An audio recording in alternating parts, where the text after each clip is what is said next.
లగచర్ల కుట్ర తిరుపతి రెడ్డిదే.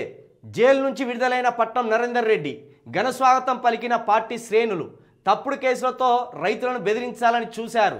పైనుంచి ఆదేశాలు ఉన్నాయని పోలీసులే చెప్పారు. నేను ఇవ్వని స్టేట్మెంట్ను ఇచ్చినట్టు కోర్టుకు చెప్పిండ్రు. నా ద్వారా కేటీఆర్ని ఇరికించాలని కుట్ర చేశారు. కొడంగల్ నుంచే రేవంత్ పతనం ప్రారంభమైంది. తెలంగాణ భవన్లో పట్నం నరేందర్ రెడ్డి దగ్గర 23 మంది రైతులతో పాటు ఇక్కడ మాజీ ఎమ్మెల్యే పట్నం నరేందర్ రెడ్డిని కూడా అదుపులోకి తీసుకొని జైల్లో వేసి దగ్గర నెలన్నర పాటు కూడా వాళ్ళు జైల్లోనే ఉన్నారు.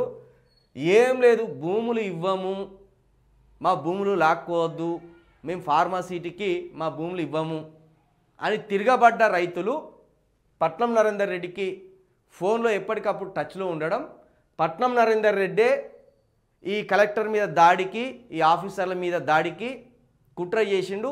ఆ కుట్ర పట్నం నరేందర్ రెడ్డి ఒక్కడే చేయలేడు. పట్నం నరేందర్ రెడ్డి కేటీఆర్ ఆదేశాల మేరకు కలెక్టర్ గారిని అడ్డుకొని కలెక్టర్ గారి వాహనం మీద దాడికి పూనుకొని ఇదంతా విధ్వంసం సృష్టించింది అనేది ఏం చేసిండు వీళ్ళు. ఈయనే స్వయంగా ఒక వైట్ పేపర్ మీద రాసి పోలీసులకు ఇచ్చినట్టు కేసు పెట్టింది. ఆయన స్టేట్మెంటు ఆయన ఇవ్వకముందే ఆయనే రాసి ఇచ్చినట్టు ఓ 4 పేజీల లేఖను వాళ్ళే రాసుకొని అది మీడియాకు ఇచ్చే ప్రయత్నం చేసిండు.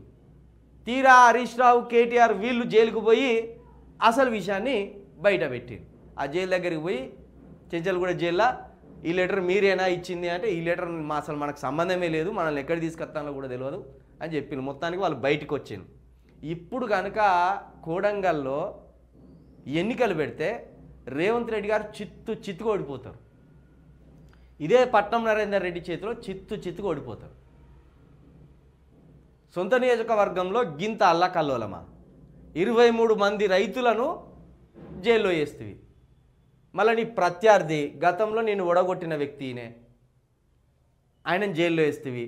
ఇప్పుడు ఆయన రైతుల పక్షాన జైలుకు పోయింది అనేది ఆ నియోజకవర్గంలో సానుభూతిని కూడగట్టుకున్నాడు. మొత్తానికి ఈ గిరిజనులు, ఈ బీసీలు, ఎస్సీల భూములు పోకుండా కాపాడడానికి ఆయన జైల్లో పడవలసి వచ్చింది అనేది అక్కడ రైతుల్లో సానుభూతి పెరిగింది. నిజంగా ఇప్పుడు కనుక రేవంత్ రెడ్డి గారు మీరు ముఖ్యమంత్రిగా ఉన్నారు కదా, ధైర్యం చేసి ఒక్కసారి రాజీనామా చేసి ఇప్పుడు ఆయన మీద నిలబడరు. ఒక్క దెబ్బతోటి అక్కడ కోడంగల్ ప్రజలు నేను ఓడగొడతారు.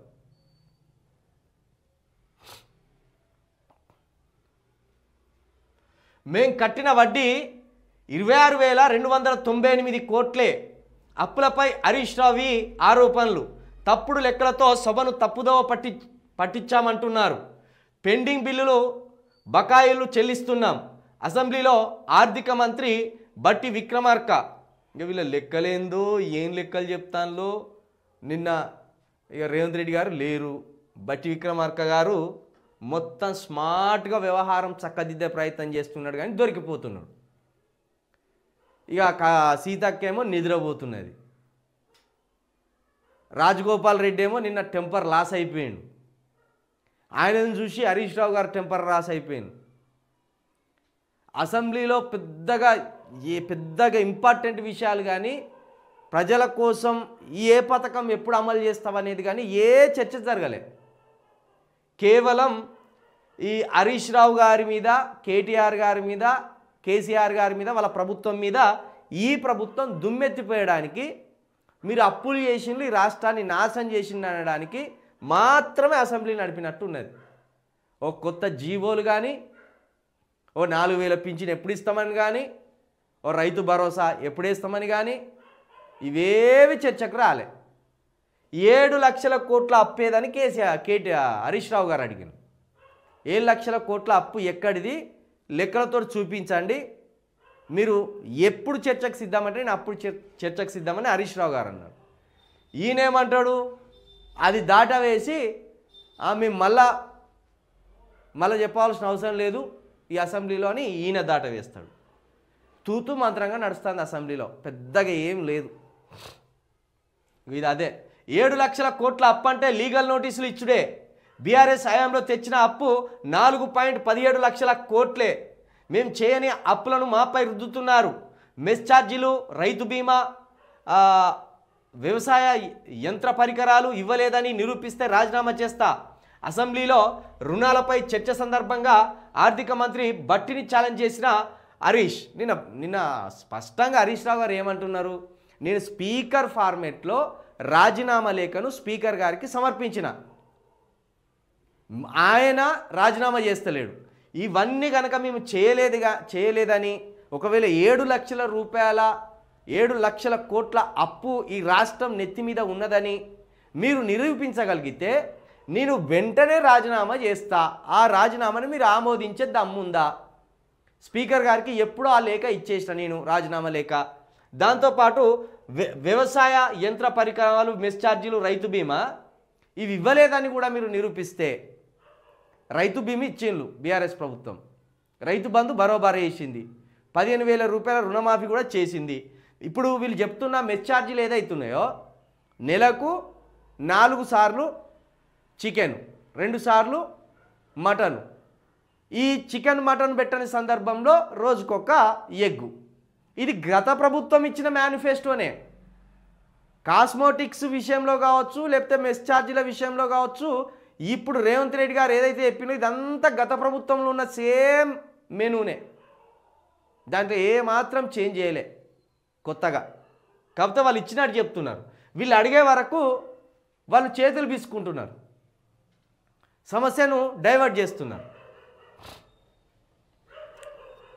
పరువు తీసిండ్రు, పెట్టుబడులు వచ్చుడు బంద్ అయింది, ఆర్థిక పరిస్థితి మంచిగా లేదనడం సరికాదు, హైదరాబాద్తో రియల్ ఎస్టేట్ పడిపోయింది, ప్రభుత్వ అప్పులను స్పష్టం చేయండి, కాంగ్రెస్ సర్కార్కు అక్బరుద్దీన్ చురకలు. మొత్తం నిన్న అప్పుల గురించే, వేరే సమస్య లేదు. ఇక రాష్ట్రంలో వేరే సమస్య లేదు.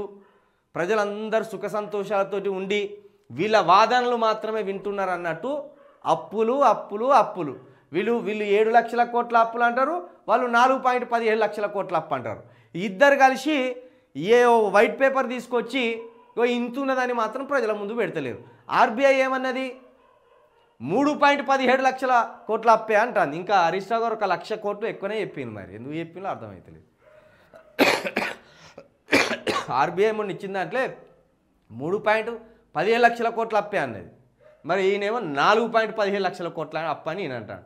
మొత్తానికి రాష్ట్రానికి కొత్త పెట్టుబడులు కానీ, కొత్త కంపెనీలు కానీ ఏవి రాకుండా రాష్ట్రం పరువు తీసింది అనేది ఆఖరికి ఎంఐఎం ఎమ్మెల్యే కూడా, అక్బరుద్దీన్ కూడా నిన్న ఇదే అసెంబ్లీ సాక్షిగా ఈ రాష్ట్ర ప్రభుత్వాన్ని కడిగి పడేసింది. మీరు హైదరాబాద్ బ్రాండ్ ఇమేజ్ తీసి పడేసిండ్రు, తెలంగాణ బ్రాండ్ ఇమేజ్ నాశనం చేసి పడేసిండ్రు. కొత్తగా పెట్టుబడులు వస్తలేవు, కొత్తగా కంపెనీలు వస్తలేవు, ఆర్థిక పరిస్థితి మంచిగా లేదనడం సరికాదు. ఏది బీఆర్ఎస్ ఆర్థిక పరిస్థితిని నాశనం చేసిపోయింది అనడం సరికాదు. బాగానే ఉన్నది. కేవలం హైదరాబాద్తో ఇక్కడ కొత్త కంపెనీలు రావాలన్నా, ఎవరన్నా కొత్తగా పెట్టుబడులు పెట్టాలన్నా హడలిపోయే పరిస్థితి ఉన్నదనేది అక్బరుద్దీన్ మాటగా కూడా మనం ఇక్కడ అర్థం చేసుకోవచ్చు. నిజం, ఆయన అడుగుతుంది నిజమే. అసలు అప్పులు ఎన్నున్నాయి, అప్పులు ఎన్నున్నాయి అనేది స్పష్టం చేయండి. రేవంత్ రెడ్డి గారు మీరే స్పష్టం చేయాలి. మీరు 7 లక్షల కోట్ల అప్పని నోటికి వచ్చింది ఏదో ఒకటి వాగుతున్నారు. మరి ఇక్కడ హరీష్ రావు గారు ఏమో 4.17 లక్షల కోట్ల అప్పు అన్నాడు. అటు చూస్తే ఆర్బీఐ ఏమో 3.17 లక్షల కోట్ల అప్పు మాత్రమే అంటున్నది. మరి మీరు చెప్పేది నిజమా, ఈ ప్రజల ముందు పెట్టండి మీరు.